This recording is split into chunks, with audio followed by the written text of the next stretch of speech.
आज के लेक्चर में हम रोटेशनल एंड सर्कुलर मोशन का न्यूमेरिकल नंबर 9 डिस्कस करने जा रहे हैं। न्यूमेरिकल का स्टेटमेंट है what is the kinetic energy of a 5.0 kilogram solid ball whose diameter is 15 meter if it rolls across a level surface with a speed of 2 meter per second। Statement का मतलब ये है कि let's suppose ये हमारे पास एक solid ball है, उस सॉलिड बॉल का जो डायमीटर है वो कितना है, वो है 15 मीटर। और ये सॉलिड बॉल जब रोल कर रहा है तो इसके साथ जो लीनियर स्पीड है यानी जो लीनियर वेलोसिटी है वो क्या है, 2 मीटर पर सेकंड। तो बताइए इस सॉलिड बॉल का टोटल काइनेटिक एनर्जी कितना होगा। हमने इसकी टोटल काइनेटिक एनर्जी को क्या करनी है, निकालनी है। याद रखना स्टूडेंट, जब रोलिंग मोशन हो रहा हो तो वहां पर जो टोटल काइनेटिक एनर्जी होगी वो बराबर होगी the sum of rotational kinetic energy and translational kinetic energy. सबसे पहले हम गिवन डेटा को निकालते हैं। गिवन डेटा में हमारे पास क्या है, मास है जो कि 5 किलोग्राम के बराबर है, डायमीटर है जो कि 15 मीटर के बराबर है। अगर आप लोगों ने डायमीटर को रेडियस में कन्वर्ट करना हो तो हमें मालूम है जो रेडियस है वो डायमीटर के हाफ टाइम्स के बराबर है।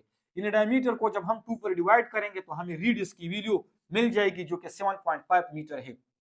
आप लोगों ने अगर डायमीटर को रेडियस में कन्वर्ट भी नहीं करना है तो ना करें, क्योंकि इसका यूज आगे न्यूमेरिकल में वैसे भी नहीं है, तो इसको कन्वर्ट करने की जरूरत ही नहीं है। इस न्यूमेरिकल में जो स्पीड है वो क्या है, वो है 2 मीटर पर सेकंड।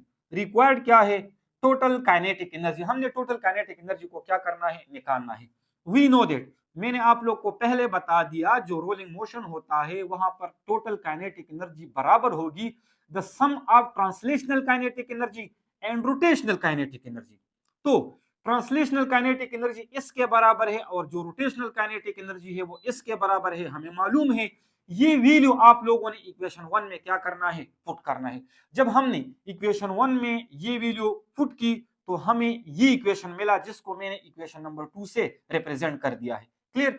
अब इसके बाद एक चीज का आप लोगों ने ख्याल रखना होगा कि जब हम इधर तक पहुंच जाते हैं तो यहां पर जो मोमेंट ऑफ इनर्शिया है और एंगुलर वेलोसिटी है इनको भी हमने किस में कन्वर्ट करना होगा, मास और लीनियर वेलोसिटी या स्पीड में कन्वर्ट करना होगा। सिर्फ यही एक पॉइंट है इसके बाद कि हमने मोमेंट ऑफ इनर्शिया और साथ में एंगुलर वेलोसिटी को मास और स्पीड में कन्वर्ट करना है। क्लियर। तो for solid sphere the moment of inertia is, यानी अगर हम सॉलिड स्फीयर की बात करें इसकी जो वैल्यू है वो क्या है, 2/5 mr²। इसके बारे में मैं बार बार बता चुका हूं कि आप लोगों के बुक में एक टेबल है और वहां से इन वैल्यूज को आप लोगों ने याद रखना होगा जो कि इंतहाई इंपॉर्टेंट है। इसके साथ साथ हमें ये भी मालूम है जो लीनियर और एंगुलर वेलोसिटी का रिलेशन है वो क्या है, v is equal to r omega. अगर यहां से हम एंगुलर वेलोसिटी की वैल्यू को निकाले तो वो किसके बराबर होगा, v/r। क्लियर। तो आप लोगों ने अब क्या करना है, यानी ये जो इक्वेशन नंबर 3 है मोमेंट ऑफ इनर्शिया की वैल्यू है और ये जो इक्वेशन 4 है एंगुलर वेलोसिटी की जो वैल्यू है इसको आप लोगों ने इक्वेशन नंबर 1 में आई और ओमेगा की जगह पर क्या करना है, पुट करना है। जब हमने इक्वेशन 3 और इक्वेशन 4 को इक्वेशन 2 में पुट कर दी तो हमारे पास क्या चुका है, ये अपनी जगह पर आ चुका है और आई की जगह पर मैंने ये वैल्यू पुट की और ओमेगा की जगह पर मैंने ये वैल्यू पुट की और साथ में उसका स्क्वायर लेके अगर हम यहां पर देखें, अगर हम आर का स्क्वायर लेंगे तो आर स्क्वायर आ जाएगा, तो ये आर स्क्वायर इस आर स्क्वायर के साथ क्या हो जाएगा, कैंसिल हो जाएगा और इससे बी स्क्वायर रह जाएगा। क्लियर।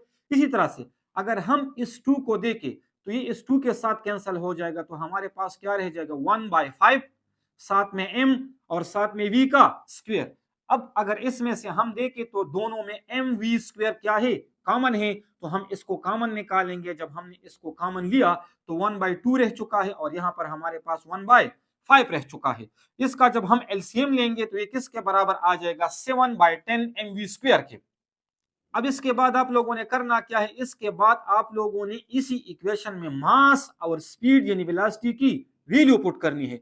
जब हमने मास और वेलोसिटी की वैल्यू पुट की और इसको जब हमने सॉल्व किया तो टोटल काइनेटिक एनर्जी की जो वैल्यू आ चुकी है वो किसके बराबर है, 14 जूल के। उम्मीद करता हूं कि आप इस न्यूमेरिकल को समझ चुके होंगे। इसमें से सिर्फ आप लोगों ने एक चीज का ख्याल रखना होगा, जब रोलिंग मोशन हो रहा हो तो वहां पर जो काइनेटिक एनर्जी होती है वो हमारे पास rotational plus translational kinetic energy के बराबर होगी। और इसके साथ साथ फिर आप लोगों ने करना क्या है, फिर आप लोगों ने इस एंगुलर वेलोसिटी और मोमेंट ऑफ इनर्शिया को मास और लीनियर वेलोसिटी में कन्वर्ट करना होगा, तब आगे जाके आप इसमें वीडियो पुट कर दे। जब वीडियो हम पुट करेंगे तो फाइनल रिजल्ट हमें मिल जाएगा जो कि 14 जूल के बराबर है। उम्मीद करता हूं कि आप इस न्यूमेरिकल को समझ चुके होंगे।